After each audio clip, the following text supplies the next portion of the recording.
Halo semua, selamat datang di tutorial pendaftaran peserta didik baru SMA Negeri 1 Purworejo tahun 2020. Nah, sebelum kita masuk ke tutorialnya, kita ingatkan kembali jadwal pelaksanaan PPDB, di mana pendaftaran akan dimulai pada tanggal 17 Juni 2020, yaitu mulai pukul 8 dan akan diakhiri tanggal 25 Juni 2020 pukul 16. Pengumuman akan dilaksanakan tanggal 30 Juni 2020 selambat-lambatnya pada pukul 23.55. Berikutnya untuk daftar ulang bagi yang diterima adalah pada tanggal 1 sampai dengan 8 Juli 2020. Sedangkan tahun pelajaran baru akan dimulai tanggal 13 Juli 2020.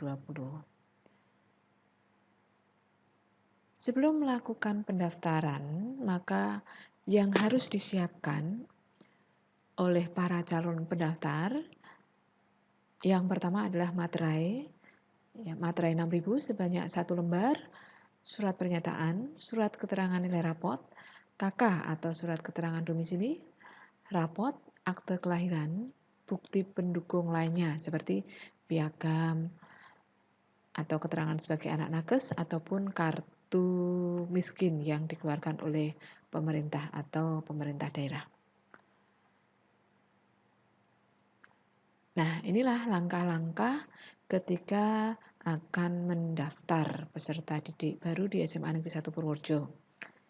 Yang pertama, pendaftaran dilakukan secara daring di alamat situs resmi dari Dinas Provinsi Jawa Tengah, yaitu ppdb.jatengprof.go.id. Setelah membuka laman tersebut, maka yang harus dilakukan pertama yaitu adalah pengajuan akun. Berikutnya adalah cetak atau simpan akun. Setelah itu adalah aktivasi akun. Setelah aktivasi akun, maka kita baru bisa untuk mendaftar.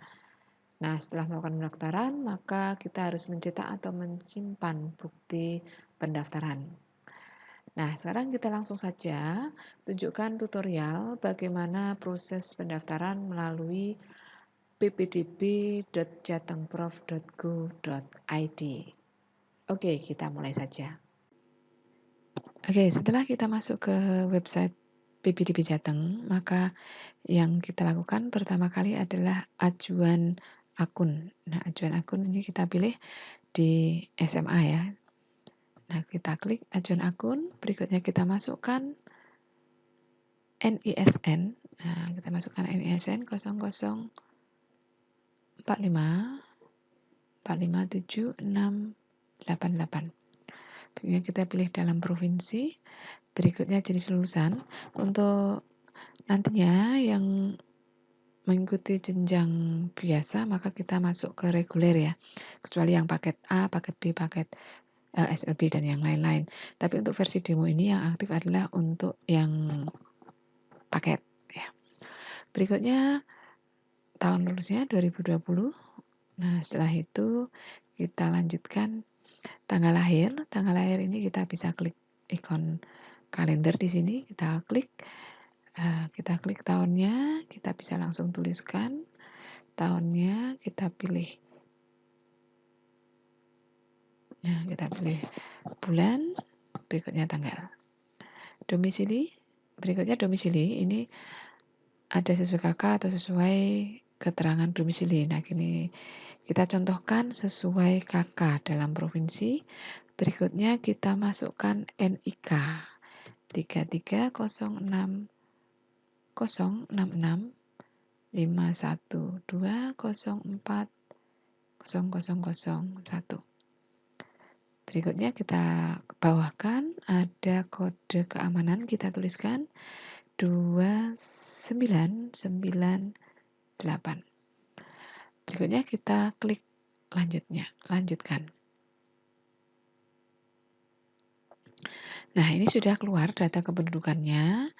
Berikutnya kita scroll ke bawah.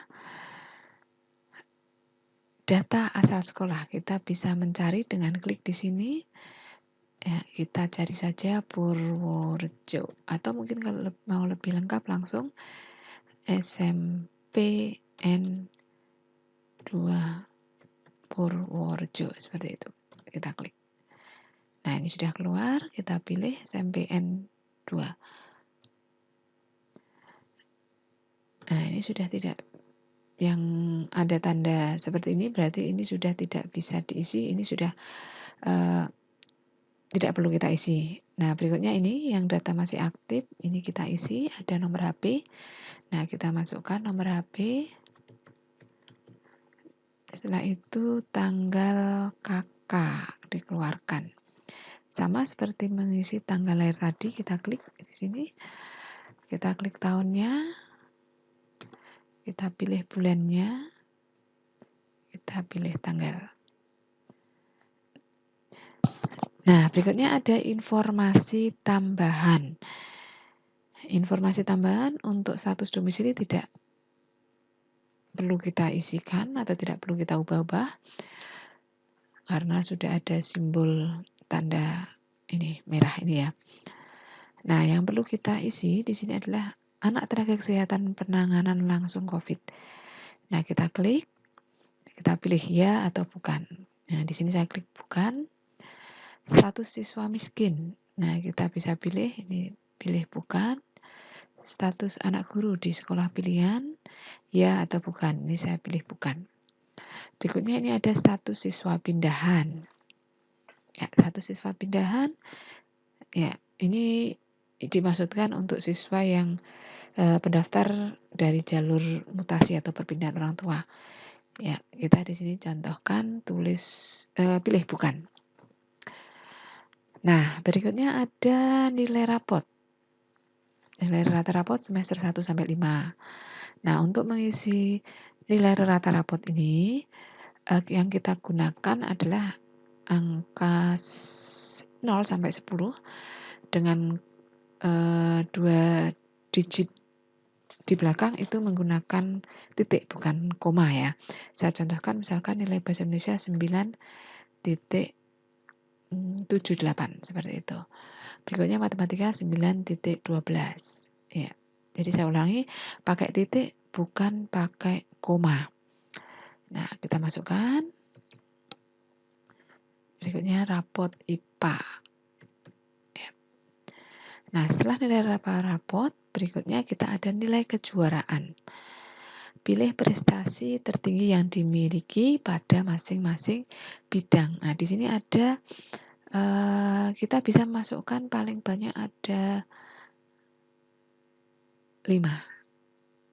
Jika para pendaftar itu memiliki kejuaraan yang memang di bidang yang berbeda-beda. Nah, untuk kejuaraan ini bisa yang berjenjang maupun tidak berjenjang. Untuk lebih jelasnya nanti bisa dibaca di Juknis BPDB. Nah, di sini kalau saya contohkan tidak ada kejuaraan ya, tidak ada kejuaraan, jadi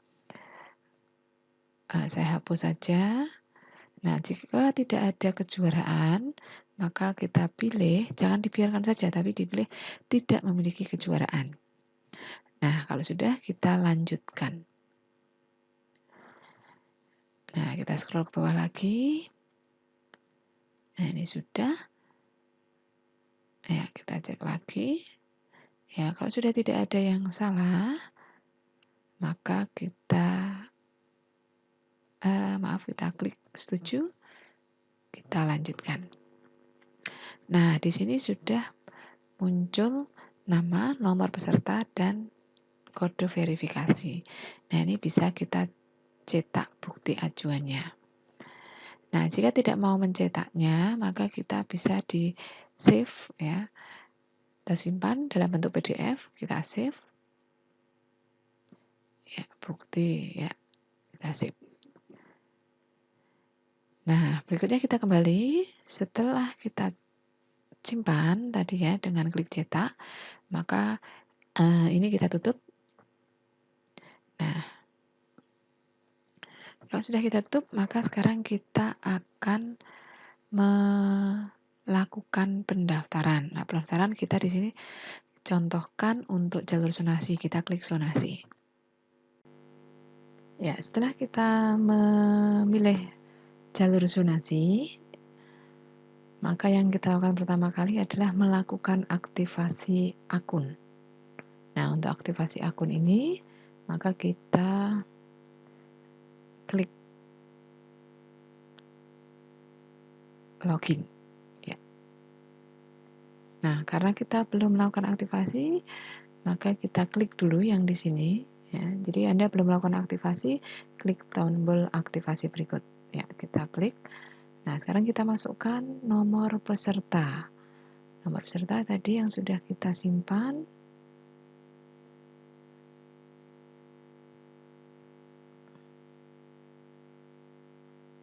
Kita masukkan.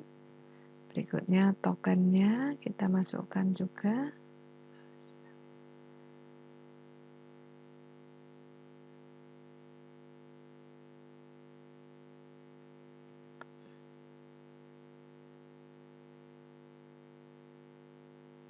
Ya. Berikutnya kode keamanan 8862. Ya, kita lanjut cari akun. Nah, ini. Nah, sekarang kita akan diminta untuk membuat akun. Untuk membuat password. Nah, kita tuliskan password di mana ada huruf dan ada angka.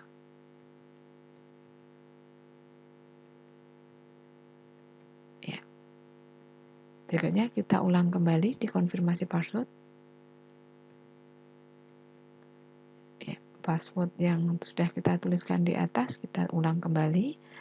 Kita berikutnya aktivasi akun. Nah, di sini sudah muncul informasi aktivasi akun berhasil, maka kita klik OK. Nah, berikutnya akan muncul tampilan seperti ini. Kita sudah berada di pendaftaran mandiri. Ya. Ini sudah ada info siswa yang sudah kita masukkan. Nah, berikutnya kita harus mengunggah berkas. Ya, kita klik unggah berkas. Nah, di sini ada unggah berkas, ada yang wajib dan ada yang tidak. Nah, di sini dituliskan pertama adalah surat pernyataan integritas data, ya, integritas data itu yang awal sudah dapat diunduh di sini di website ini ketika kita buka pertama kali website ini. Nah, ini maksimal semua file yang akan diunggah itu maksimal berukuran 1 MB. Nah, saya contohkan di sini. Yang tanda bintang merah ini berarti wajib diisi, sedang yang tidak ada tanda merah berarti tidak wajib diisi. Contohnya di sini adalah surat keterangan domisili. Bagi yang tidak memakai surat keterangan domisili maka tidak perlu mengunggah. Nah, formulir berkas ini, 3 ini akan muncul pada jalur zonasi. Kalau yang jalur prestasi nanti selain 3 ini akan muncul satu lagi adalah unggah berkas untuk piagam kejuaraan. Sedangkan misalkan untuk perpindahan orang tua atau mutasi orang tua nanti akan ada tambahan unggah berkas untuk bukti perpindahan atau mutasi orang tua. Sedangkan untuk jalur afirmasi nanti akan ada unggah berkas berupa kartu yang menunjukkan bahwa pendaftar merupakan anak miskin atau anak nakes atau tenaga kesehatan yang menangani langsung COVID-19. Nah, berikutnya kita contohkan di sini salah satu saja. Ini ada pernyataan ya. Kita pernyataan, mohon maaf di sini pernyataan itu di sini keterangannya dapat berupa JPIF, PJPEG, JPEG, PJP, JPG, PNG, dan PDF. Nah, di sini artinya bahwa file yang diunggah itu dapat berupa foto atau gambar, ya, atau bisa juga dalam bentuk PDF. Nah, ini saya contohkan. Saya akan masukkan surat pernyataan dalam bentuk JPG. Nah, berikutnya surat keterangan nilai rapot. Ini saya contoh aja. Ini yang saya unggah bukan nilai rapot ya, tetapi file yang berbentuk PDF. Ini saya upload aja surat pernyataan, itu aja ya.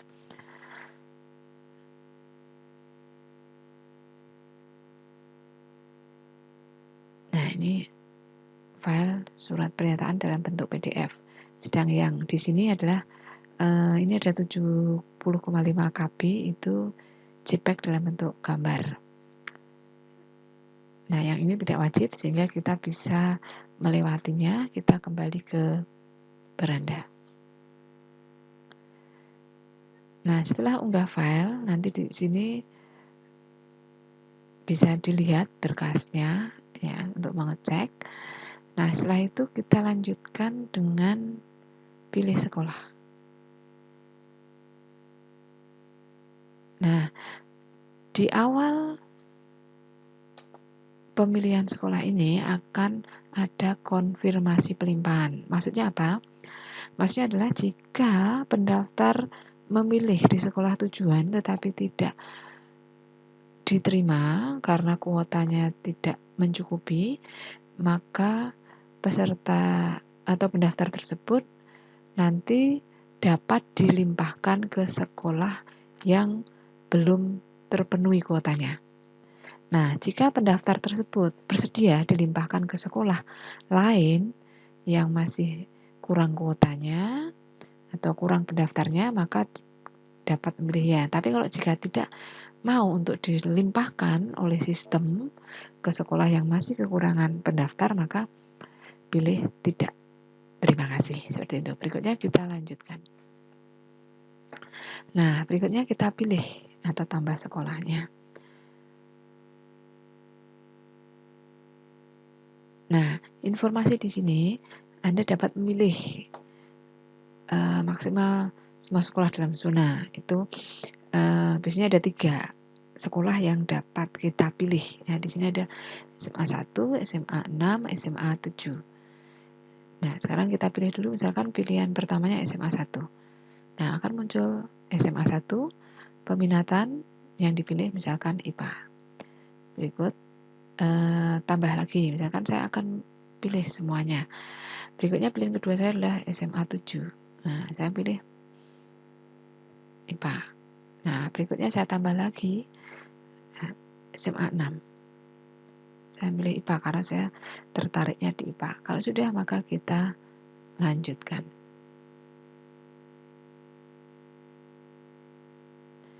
Nah, ini di sini tertuliskan SMA 1 0 km, SMA 7 0 km, SMA 6 3,8. Nah, kalau sudah benar, tidak ada yang ingin dirubah, maka kita langsung setuju. Tapi kalau ada yang ingin dirubah, maka kita kembali ke sebelumnya. Nah, kita klik setuju. Berikutnya kita lanjutkan. Nah, ini sudah muncul nama peserta, nomor peserta, dan nomor pendaftaran. Nah, di sini ada perhatian, Anda wajib melakukan cetak printout tanda bukti pendaftaran. Nah, sekarang kita cetak. Ya, kita save kembali.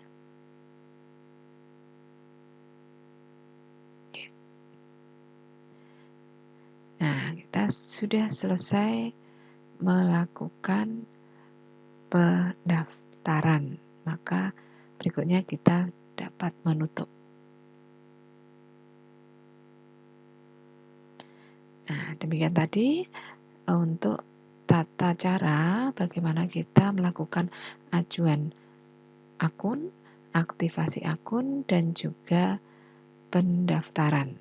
Ya, semoga bermanfaat untuk adik-adik para calon pendaftar PPDB Jateng tahun 2020.